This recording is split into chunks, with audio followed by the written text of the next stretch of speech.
IBPS பிஓல வந்து பார்த்தீங்கன்னா GS reasoning and quants இது எல்லாமே எப்படி இருந்துச்சு அப்படின்றத வந்து நம்ம ஸ்டூடெண்ட்ஸ் டீம் கேட்டு நம்ம தெரிஞ்சுப்போம். நல்லா இருக்கீங்களா? நல்லா இருக்கேன் ப்ரோ. சொல்லுங்க ப்ரோ. ஓகே, எப்படி பண்ணீங்க exam? Bro okay bro. Already clear பண்ணிருக்கீங்க. ஆமா ப்ரோ. Okay okay. இப்போ எந்த இதுல ப்ரோ கிளியர் பண்ணிருக்கீங்க? ப்ரோ இந்தியன் ரேங்க்ல இருக்கு bro. Okay okay, super super. First அதுக்கு உங்களுக்கு ஒரு கங்க்ராட்ஸ் சொல்லிக்கிறேன். ஓகே, ஆக்சுவலா ஒரு லாங் டேர்ம் நான் பார்த்தேன், உங்களோட இது பார்த்துருந்தேன். Okay bro. Okay bro. பார்த்துருந்தேன். ஓகே ஓகே, ரொம்ப சந்தோஷம். நம்ம நிறைய டைம் மீட் பண்ணிருக்கோம்ல ப்ரோ? ஆமா ப்ரோ. ஓகே ஓகே ஓகே, சரிங்க ப்ரோ. இப்போ இது எனக்கு வந்து பர்டிகுலர்லி நம்ம ஜிஎஸ்ல என்னென்ன ப்ரோ இருந்துச்சு, எப்படி? ஏன்னா உங்களோட அனலைசேஷன் வந்து நல்ல டெப்தா இருக்கும் எனக்கு தெரியும். சோ ஜிஎஸ் எப்படி இருந்துச்சு, எந்த மாசம் ப்ரோ? எப்படின்னா அப்படி சொல்ல முடியல ப்ரோ, மாசம்னு சொல்ல தெரியல. ஆனா எப்படி கேட்டிருந்தாங்கன்னா வந்துட்டு நீங்க ஒரு நியூஸ் படிச்சுட்டு போறேன், அது முன்னாடியே படிச்சிருந்தீங்கன்னா அதுல இருந்து ஏதோ ஒன்று நம்ம ரிப்பீட்டடா ஒரு நியூஸ் வந்துகிட்டே இருக்குன்னா, இப்ப இப்படி செபியை பத்தி வருது அப்படின்னா அது எதுக்கு இருக்கும் அப்படின்ற மாதிரி, அப்புறம் சாட் பாட்லாம் இது மாதிரி படிச்சுட்டு போயிருவோம். அந்த மாதிரி நியூஸ் தான் வந்துட்டு இப்படி இருந்து மந்த்லின்னு கேட்காம அது இந்த இதெல்லாம் இது இப்படிதான் இருக்கும், இந்த ப்ராவா அப்படிங்கறதெல்லாம் வந்துட்டு எதுக்கு ரிலேட்டட் ஆனது அந்த மாதிரி கேட்டிருந்தாங்க. ஒரு கரண்ட் அஃபேர்ஸ்ல வர நீங்க சொல்ல வர பாயிண்ட் என்னன்னு சொல்லவா? இப்போ வந்து பாத்தீங்கன்னா ஃபார் எக்ஸாம்பிள் இப்போ சிபி அப்படின்ற நியூஸ் வந்துருக்கு. சிபி வந்து ஏதோ ஒரு ஏஐ சாட் பாட் வந்து பாத்தீங்கன்னா இப்போ ஒரு ஜூலைல வந்து லான்ச் பண்ணிருக்குன்னு வச்சுக்கோங்களேன். அதுக்கு முன்னாடி வந்து பாத்தீங்கன்னா ஒரு ஜூன்லயோ இல்லை அப்படின்னா மே மாசமோ ஏதோ ஒரு டைம்ல வந்து அகைன் சிபி ஏதோ ஒரு விஷயத்த வந்து பண்ணிருக்கும். அதுவும் இதுவும் ஏதோ ஒரு இடத்துல வந்து லிங்க் ஆயிருக்கும். ரைட்டா? அதாவது ப்ரீவியஸ் நியூஸ் நம்மளுக்கு வந்து இப்ப ரிப்பீட்டடா அது வந்து திரும்பி ஏதாவது புதுசா பண்ணிருப்பாங்க. ஓகே ஓகே, அதுல இருந்து சோ அப்ப ஜென்ரலா அப்ப அதனா என்ன அப்படிங்கிற மாதிரி கேட்டிருந்தாங்க. அதே மாதிரி 2 செக்ஷன் இருந்துச்சு. அதுல 2 மார்க் வந்துருந்துச்சு, சிங்கிள் மார்க் வந்துருந்துச்சு. 2 மார்க்ல என்ன மாதிரி கேட்டிருந்தாங்கன்னா, இப்ப முன்னாடிலாம் கேட்பாங்களே, இப்போ ஒரு இது கொடுத்துட்டு ஒரு 4 ஸ்டேட்மெண்ட் எப்படின்னா இது மாதிரி ஆடு ஒன் அவுட்ன்ற மாதிரி இதுல வந்து அந்த மாதிரி கேட்டிருந்தாங்க 2 மார்க்லாம். அதாவது அது 4 ஸ்டேட்மெண்ட் கொடுத்துட்டாங்கன்னா 4 5 இருக்கும், நமக்கு 5 இருக்கும். அது மாதிரி இப்ப ஒரு மாதிரி பெருசா இருக்கும், அதாவது சிங்கிள் லைன்ல இல்லாம பிஓ எல்லாம் நார்மலா அப்படி கேட்பாங்க. Correct correct. அதாவது அடிச்ச பாயிண்ட் எல்லாம் क्वेश्चनல இருக்கும், நம்ம ரைட். அது ஆனா ரொம்ப பெருசாவும் இல்ல ப்ரோ, கொஞ்சம் கம்மியா தான் இருக்க மாதிரி இருந்துச்சு. அதுல ஏதாவது ஞாபகம் இருக்கா ப்ரோ? ப்ரோ அது வந்து ஏதோ ஒரு கொஸ்டினுக்கு மட்டும் இது டெபாசிட்ஸ்க்கு வந்து இது டிஐசிஜிசி வந்து எதுக்கெல்லாம் டெபாசிட்ஸ் பண்ணுவாங்க அப்படின்னு சொல்லிட்டு ஆர்டி, அப்புறம் வந்துட்டு ஃபாரினோட இது அது மாதிரி ஒவ்வொரு இதா கொடுத்துட்டு இதுல எது இந்த 4ல எது 1 and 2 1 and 2 and 3 அந்த மாதிரி கேட்டு இருந்தாங்க. ஆனா இது கொஞ்சம் நம்ம படிக்கிறப்ப என்ன வேணா படிச்சலாம், பட் அந்த இடத்துல யோசிக்கிறது. இப்போ உங்களுக்கு வந்து 2 ஆப்ஷன் தெரியும், ஒன்னு 2 தெரியலனா கூட நம்ம அது கரெக்டா போட முடியாது. அது அந்த மாதிரி இருந்துச்சு. கரெக்ட் தான். ஓகே ஓகே ஓகே, அந்த மாதிரி இருந்துச்சு. இது இங்க இது வந்து 1 மார்க்கா இருக்கிறதெல்லாம் சும்மா நார்மலா எப்பயும் போல இருக்க மாதிரி क्वेश्चंस. Okay okay. வேற 2 மார்க்ல வேற இந்த மாதிரி தான் எல்லாமே இருந்துச்சா? 2 மார்க் 2 மார்க்ல அந்த மாதிரி தான் ப்ரோ இருந்துச்சு. அது பேஸ் தான் இருந்துச்சு.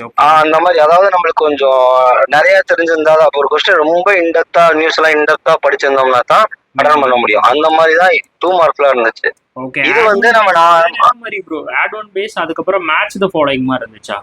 அந்த மாதிரி இல்ல ப்ரோ, இதே மாதிரி தான் இருந்துச்சு. நான் சொன்னேன் இல்ல, இப்ப 4 இது கொடுத்துட்டு 1 and 2 இல்லாட்டி 1 2 3 அதுலயே வந்து ஆர்டா இருக்கு, இந்த மாதிரி தான் வந்துட்டு கொடுத்துருந்தாங்க. ஆக்சுவலா நீங்க எப்படி சொல்றீங்கன்னு எனக்கு வந்து புரியுது. இப்ப 2 மார்க்ஸ்ல வந்து ஃபர்ஸ்ட் எப்படி இருக்கு அப்படின்னா மொத்தம் ஒரு 4 ஸ்டேட்மெண்ட் கொடுத்துறாங்க, ரைட்டுங்களா? ஆமா, क्वेश्चन கொடுத்துட்டு அதுல 4 ஸ்டேட் 4 இது அதுல எது வந்து கரெக்ட் இல்லனா ஃபால்ஸ் அப்படின்ற மாதிரி 1 and 2 அதுக்கப்புறம் 3 அதுக்கப்புறம் 3 and 4 அதுக்கப்புறம் ஆல் அதுக்கப்புறம் இந்த மாதிரி, ரைட்டுங்களா? அதேதான் ப்ரோ, அதேதான். அந்த பேட்டர்ன்ல தான் 2 மார்க்லாம் இருந்துச்சு. 1 மார்க் வந்துட்டு ஒன்னு 2 क्वेश्चन வேற மாதிரி தான் இருந்துச்சு, நார்மலா இருக்க மாதிரி தான் இருந்துச்சு. கொஞ்சம் பெருசா இருந்துட்டு ஆன்சர் 4 ஆப்ஷன் அந்த மாதிரிலாம் இருந்துச்சு. இது வந்து ஆனா என்னன்னா எனக்கு என்ன, நான் படிக்கவே இல்லை. ஒரு லாஸ்ட் 2 மாசம் எனக்கு ஃபுல்லா கம்ப்ளீட்டா நான் அந்த ட்ரைனிங் அது போனதுலயே எனக்கு சுத்தமா தொடல. அதுக்கு முன்னாடி படிச்சதை வச்சு எனக்கு ஓரளவு தெரிஞ்சிச்சு. சரி, அதுல ஜென்ரலா நம்ம படிக்கிற மாதிரி இந்த மாதிரிதான் இருந்துச்சு. அதெல்லாம் பாத்தீங்கன்னா உங்களுக்கு மோஸ்ட்லி வந்து அப்ப எப்படி கேட்டிருப்பாங்கன்னா ஜூலை, அதுக்கு பாத்தீங்கன்னா ஜூனு அந்த மாதிரி பேக்வர்ட்ல கேட்டிருப்பாங்க. இப்ப ஆகஸ்ட் வந்து அவ்வளவா கேட்டிருக்க மாட்டாங்க. இல்ல அது என்னன்னு தெரியல ப்ரோ. ஆக்சுவலா எப்படின்னா மேபி வந்திருக்கலாம், எனக்கு அது ப்ரீவியஸா நான் படிச்சதுனால எனக்கு அது ரீகால் ஆச்சா என்னன்னு தெரியல, அதை வச்சு நான் எழுதிட்டேன். இதுதான் ரொம்ப முக்கியம். ஏன்னா மெயின் ப்ரிலிம்ஸ் வந்து பாத்தீங்கன்னா நம்மளோட ஃப்ரெண்டு மாதிரி. நம்ம ஒரு ஒரு நம்ம எப்படி ஆமா. நம்ம எப்ப போட்டாலும் நமக்கு வந்து மார்க் வரணும். பட் மெயின்ஸ் வந்து பாத்தீங்கன்னா நம்ம வந்து எப்படி வச்சுக்கணும், இந்த கரண்ட் அஃபேர்ஸ் அப்படின்றது ஒரு ஃப்ளோவா வச்சுக்கிட்டு நம்ம ப்ரிலிம்ஸ் படிக்கணும். நிறைய ஸ்டூடெண்ட்ஸ் அதை பண்ண மாட்டாங்க. குவான்ஸ் ப்ரோ, குவான்ஸ் எல்லாம் எனக்கு ப்ரீவியஸா கம்பேர் பண்ணும்போது ஓகே தான், பரவாயில்லாம இருந்துச்சு. எனக்கு ஈஸியா இருக்க மாதிரி தான் இருக்கு. பட் ஆனா வந்து நம்மளுக்கு ஆன்சர் வர மாட்டேங்குது. இப்ப எப்படின்னா ரீசனிங்லாம் பாத்தீங்கன்னா 2 மார்க் கொஸ்டின் கேட்டிருந்தாங்க. ஒண்ணு வந்து சும்மா ஒரு 6 பேர் வந்து சீனியர் மேனேஜரு, அப்புறமேல ஜெயம் அந்த மாதிரி கொடுத்துட்டு அதுல வந்து அது என்ன சொல்றதுன்னா ட்ரிபிள் டேட்டா வச்சு எப்படின்னா அந்த மாதிரி கொடுத்துட்டு அவங்க வந்து இந்த ஊர்ல இருக்காங்க, அப்புறமேல வந்துட்டு இந்த கேம்ஸ் அவங்களுக்கு பிடிக்கும் அப்படி அந்த மாதிரி கொடுத்தது. அதெல்லாம் நம்ம போடும் போதே வந்துருச்சு. அதெல்லாம் வந்து 2 மார்க் கொஸ்டின்ஸ் வந்துச்சு. அந்த பசில் போட்டோம். அடுத்த ஒரு பசில் போறேன். அந்த பசில் வந்து பாத்தீங்கன்னா சர்க்கிள்ல 4 பேர் இன்சைடு 4 பேர் அவுட் சைடு. அது வந்து ஒரு 2 பாசிபிலிட்டி வந்துச்சு. அது போட்டு அது டக்குன்னு உட்கார்ந்துருச்சு. ஆனா என்னன்னா இந்த சர்க்கிள்ல உட்கார்ந்து இருக்கவங்க லீனியர் லைனுக்கு மாறுறாங்க. அந்த லீனியர் லைன்ல இன்சைடா இருக்கவங்க எல்லாம் நார்த் ஃபேஸ் பண்ணிருப்பாங்க, அவுட் சைடா இருக்கவங்க எல்லாம் அந்த மாதிரி ஏதோ ஒரு கொடுத்து அதுல வந்து இந்த மாதிரி பக்கத்துல இருக்கவங்க வந்து ஒரு ஒவல்ஸ்ல இருக்கவங்க வந்து second to the right of இன்னொரு ஒவல் கான்சனன்ட்ல இருக்கவங்க கூட இருக்க கூடாது அப்படிங்கிற மாதிரி போடு. இப்ப இந்த மாதிரி வந்துருந்துச்சு. இதுல என்னன்னா நம்மளுக்கு அந்த இது உட்கார்ந்துருச்சு, இந்த இது உட்காரல. ஆனா கொஸ்டின்ஸ் மேக்ஸிமம் என்ன வந்துச்சுன்னா இந்த லீனியர் அரேஞ்ச்மெண்ட்ல உட்காரத வச்சு வந்துச்சு. அப்ப என்ன சர்க்கிளையே நம்ம லீனியரா போடலாம்ல, சர்க்கிள் நம்ம அப்படி போடல ப்ரோ. அவங்க அதுக்கும் அதாவது சர்க்கிள்ல அவங்க என்ன கொடுத்திருக்காங்கன்னா அதுக்கு ஒரு டேட்டா கொடுத்திருக்காங்க, இன்னொரு பசில் சால்வ் பண்ற மாதிரி. சரி புரியுது. அதுக்கும் கண்டிஷன்ஸ் கொடுத்திருக்காங்க. அதுதான் நம்மளுக்கு உட்காரல. இப்போ ஒன்ன போட்டுட்டோம், அடுத்து அதுல கண்டிஷன்ஸ் கொடுத்திருக்காங்க. அந்த கண்டிஷன்ஸை போடும்போது அது உட்கார மாட்டேங்குது. இப்ப இந்த பேட்டர்ன் ப்ரோ இதுக்கு முன்னாடி SBIPOல ஒரு தடவை நான் எழுதும்போது பாத்திருக்கேன்னு நினைக்கிறேன் இந்த மாதிரி ஆக்சுவலா. ஆனா மேக்சிமம் வராது இந்த மாதிரி, அவ்வளவுதான் வராதுன்னா வந்துச்சு இருந்தது. ரெண்டாவது கிட்டத்தட்ட நீங்க 2 பசில் சால்வ் பண்ற மாதிரி இருக்கும். அது அந்த பசில்ல வந்து நான் நடத்தாத டைப்பே இல்ல, எல்லா டைப்பும் நடத்திருக்கேன். அதேதான் ப்ரோ. இப்ப எப்படின்னா இப்ப நீங்க 2 பசிலா நடத்திருப்பீங்க, அது கம்பைன் பண்ணி ஒரே பசிலா இருந்தா எப்படி இருக்கும், அந்த மாதிரி இருந்துச்சு. இனிமேல் இது இறக்கி விடுவோம் ப்ரோ. அதான் இப்ப என்னன்னா உங்களுக்கு நம்ம 1 போட்டுட்டு 2 போட்டுட்டு 2மே உட்கார்ந்தா தான் கொஸ்டின் எப்படி இருந்துச்சுன்னா ஒரு கொஸ்டின் மட்டும் சர்க்கிள்ல இருந்து வந்துட்டு மீதி இருக்க எல்லா கொஸ்டினும் லீனியர்ல இருந்து வருது. இது கொஞ்சம் அப்ப நீங்க போட்டும் ஒரு கொஸ்டின் தான் போட முடியும், அந்த மாதிரி இருக்குது. அதெல்லாம் நிறைய டைம் இழுத்துருச்சு. நான் அதான் யோசிச்சுட்டு இதுலயே உட்காந்து இதை போட்டுட்டோம்னா 4 போட்டுறேன்னு பார்த்தேன். அவ்வளவு சரி முடிஞ்சு. அப்புறம் 1 மார்க்ல வந்து ப்ரோ 1 மார்க்ல தான் ப்ரோ மத்ததெல்லாம் வந்துருச்சு. 1 மார்க்ல வந்து பாத்தீங்கன்னா ரீசனிங்ல வந்து என்ன வந்துட்டா நம்ம இந்த நீங்க அப்ப அந்த மிஸ்செலேனியஸ்ல கோடிங் டிகோடிங்லாம் நடத்துவீங்களா, அது ரொம்ப அது 3 இது இல்லாம சும்மா ஸ்டாரு 2 அந்த மாதிரி கொடுத்து வந்துருந்துச்சு. அது என்னன்னா நம்ம ஒன்ன கண்டுபிடிச்சலாம், அதை வச்சு மேக்ஸிமம் போட்டுருந்தேன். நான் ஒண்ணுதான் கண்டுபிடிச்சேன். நான் என்னன்னா நம்ம அந்த ஹேஷ்னா 2 அட்டுனா 3 இந்த மாதிரி கண்டுபிடிச்சிட்டு அதை வச்சு ஓரளவு சொல்லி கொடுத்துருப்பேன். அதேதான் அதே இது. அது என்னன்னா நம்ம ஆப்ஷன்ஸை வச்சு எலிமினேட் பண்ணி ஓரளவு போட முடியும். அதெல்லாம் அதெல்லாம் 1 மார்க்ல வந்துருந்துச்சு. அப்புறம் வந்துட்டு 1 மார்க்ல வேறனா 1 மார்க்லயும் இந்த டேட்டா சஃபிஷியன்சி அதுதான் நிறைய வந்துருந்துச்சு ப்ரோ. அது நிறைய பார்த்த மாதிரி இருந்துச்சு. அப்புறம் நம்ம இந்த எப்பயும் போல ஸ்டேட்மெண்ட்ஸ் ஆர்குமெண்ட்ஸ் இந்த மாதிரி இது அந்த மாதிரிலாம் 1 மார்க்ல வந்துருந்துச்சு.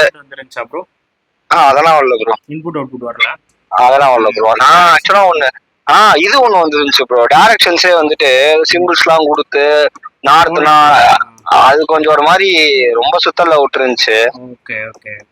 அதெல்லாம் போடல ப்ரோ. எனக்கு இதுலயே டைம் போயிடுச்சு ப்ரோ நம்ம போடுறதுக்கு. நான் அதுல வந்து என்னமோ சொல்லணும்னா அதான் முக்கியம். ஏன்னா நம்ம ப்ரிலிம்ஸ் மாதிரி நம்ம மெயின்ஸ் அப்ரோச் பண்ண முடியாது. பாத்தீங்கன்னா ஒண்ணு நம்ம மிஸ்செலேனியஸ் தொட்டோம்னா அந்த மிஸ்செலேனியஸ் ஃபுல் டைம் வந்து போயிடும். அதேதான் ப்ரோ. பஸ்ஸுக்கே ஃபுல் டைம் வந்து போயிடும். நிறைய பேர் நினைப்பாங்க ஐயோ பஸ்ஸில் போட்ட இடத்துல மிஸ்செலேனியஸ் போட்டுடலாமா நினைப்பாங்க. இன்னொரு சில பேர் மிஸ்செலேனியஸ் போட்ட டைம்ல பஸ்ஸில் போட்டாமா நினைப்போம்.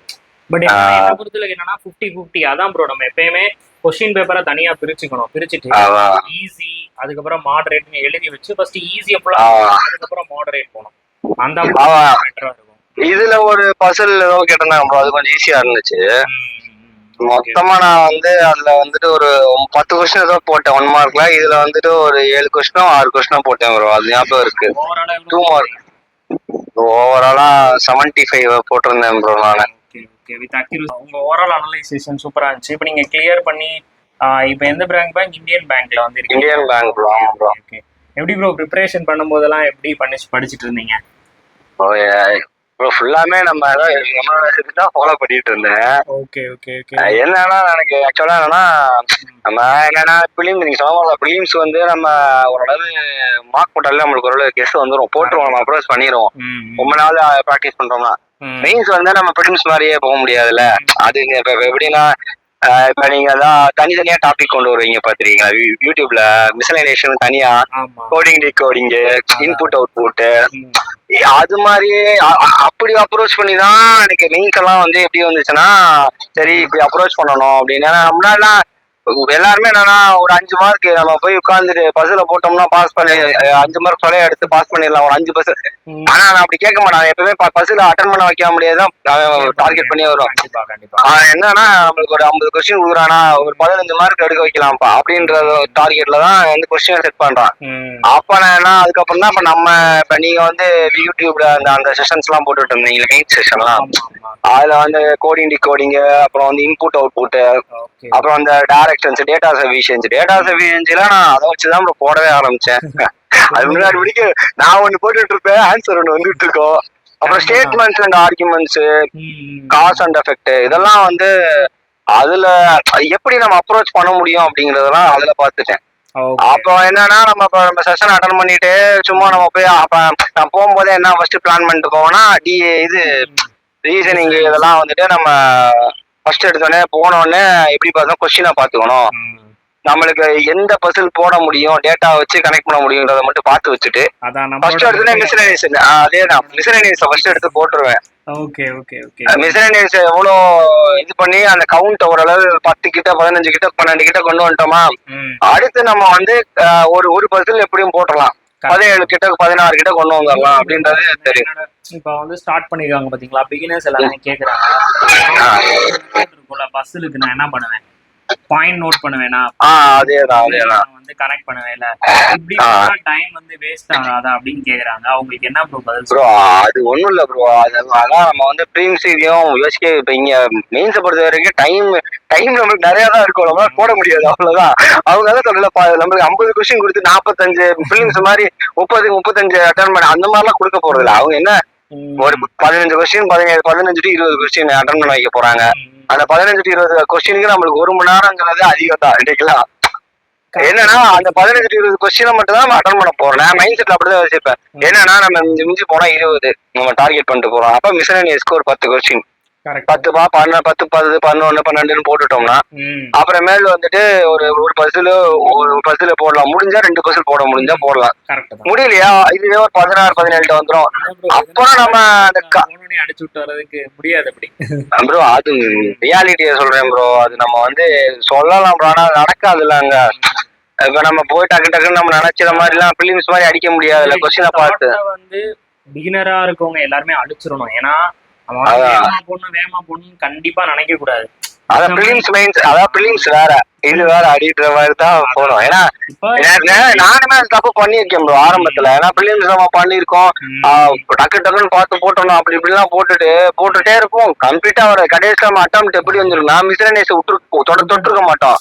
பஸ்லயே உட்காந்து டைம் பண்ணி ஒரு 6 7 9 இப்படிதான் நம்ம அட்டம்ப்டே இருக்கும் நார்மலா. லாஸ்டா பார்த்தோம்னா அதுக்கு 1 மார்க் நம்ம ஒவ்வொரு மார்க்கா எப்படி சேர்க்க முடியும் அப்படின்னு பார்த்துட்டு இவ்வளவுதான் கொண்டு வந்து நிறுத்திட்டோம்னா போதும். அந்த லெவல்ல தான் நான் அப்படிதான் அப்ரோச் பண்ணிட்டு இருக்கேன். அதனால நம்ம அப்படியே அப்ரோச் பண்ண நம்மளுக்கு ஆட்டோமேட்டிக்கா அது மார்க் கொஞ்சம் கொஞ்சமா கூட்டிட்டு கொஞ்சம் எல்லாருமே கிட்டத்தட்ட அதே லெவல்ல தான் ப்ரோ இருப்பாங்க. மேக்சிமம் அதிகமா நீங்க பாத்தீங்கன்னா ஒரு ரொம்ப நல்லா போறவங்க 23 24 சொல்லுவாங்க. அவ்வளவுதான் ரொம்ப நம்மளுக்கு அவங்களுக்கு வித்தியாசம் பார்த்தேன். அதாவது ஒரு பெரிய லெஜண்டே போய் அங்க போய் அவராலேயே டிஏ எல்லாம் போட முடியாது. அவ்வளவுதான், அதுதான். இப்ப நானே போய் எழுதுறேன் அப்படின்னா என்னாலையும் குவான்ஸ் எல்லாம் போட முடியுமா அப்படின்னா என்னால எல்லாராலையும் என்ன பண்ண முடியுமோ அதான் என்னாலையும் பண்ண முடியும்.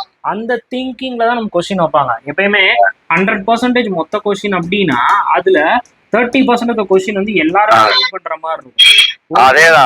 கொஸ்டின் வந்து கொஞ்சம் ஏலியன் லெவல்னு கூட சொல்ல முடியாது, கொஞ்சம் மாடரேட் லெவல்ல திங்க் பண்ணா போயிடும். மிச்சம் 50% வந்து பாத்தீங்கன்னா அவங்க ஹார்ட் லெவல் தான் வைப்பாங்க.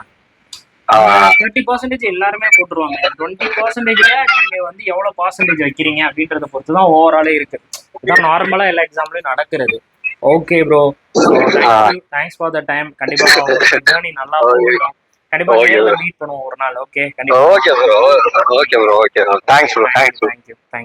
ஓவரால் அனலைசிஸ் பார்த்துருப்பீங்க. இந்த வீடியோ ரொம்ப பெரிய வீடியோவாக இருந்திருக்கும். கண்டிப்பாக அவரோட எக்ஸ்பீரியன்ஸ் அவ்வளோ பெருசு, அந்த அளவுக்கு வந்து உங்களுக்கு டீட்டெயில் சொல்லியிருக்காரு. எப்பயுமே நீங்கள் ப்ரிலிம்ஸ் எழுதினாலும் மெயின்ஸ் எழுதினாலும் உங்களுக்கு என்னோட மணி சார் மெத்தடை நீங்கள் எப்பயுமே ஞாபகம் வச்சுக்கோங்க. பயங்கர ஹெல்ப்ஃபுல்லாக இருக்கும். ஏன்னா நான் சொல்லலை, கிளியர் பண்ண எல்லாருமே சொல்கிறது இந்த ரிப்பீட்டிங் மெத்தட் தான் சார் எங்களுக்கு ஹெல்ப்ஃபுல்லாக இருந்துச்சு. நீங்களே கேட்டிருப்பீங்க. கண்டிப்பாக இந்த மெத்தடை ஃபாலோ பண்ணுங்கள். உங்களுக்கு வந்து பார்த்தீங்கன்னா நம்மளுடைய ஆப் மணி மாஸ்டர் ட்ரிக்ஸ் ஆப்பில் வந்து பார்த்தீங்கன்னா நான் ஸ்பெஷல் பேட்ச் கொண்டு போயிட்டு இருக்கேன்.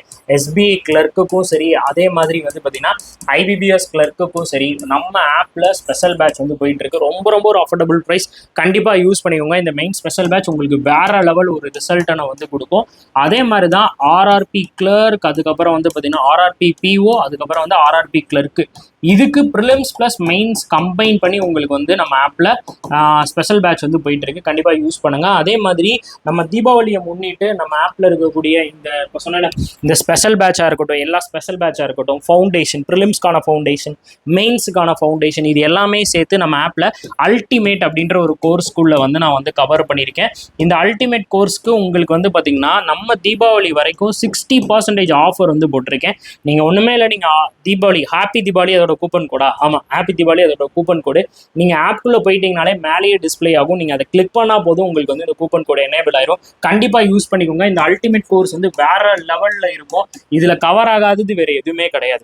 உங்களுக்கு ப்ரிலிம்ஸ் ஃபவுண்டேஷன், மெயின்ஸுக்கான ஃபவுண்டேஷன், அதே மாதிரி மெயின்ஸோட டாபிக் வைஸா இருக்கட்டும், ப்ரிலிம்ஸோட டாபிக் வைஸா இருக்கட்டும், எல்லா special batch, banking awareness, insurance awareness, computer awareness, அப்புறம் வந்து கரண்ட் அஃபேர்ஸ், ஆர்பிஐ சர்க்குலர், என்னோட மென்டர்ஷிப், ஃபியூச்சர் கோர்ஸ் எல்லாமே இந்த அல்டிமேட் கோர்ஸ்க்குள்ள வந்துடும்.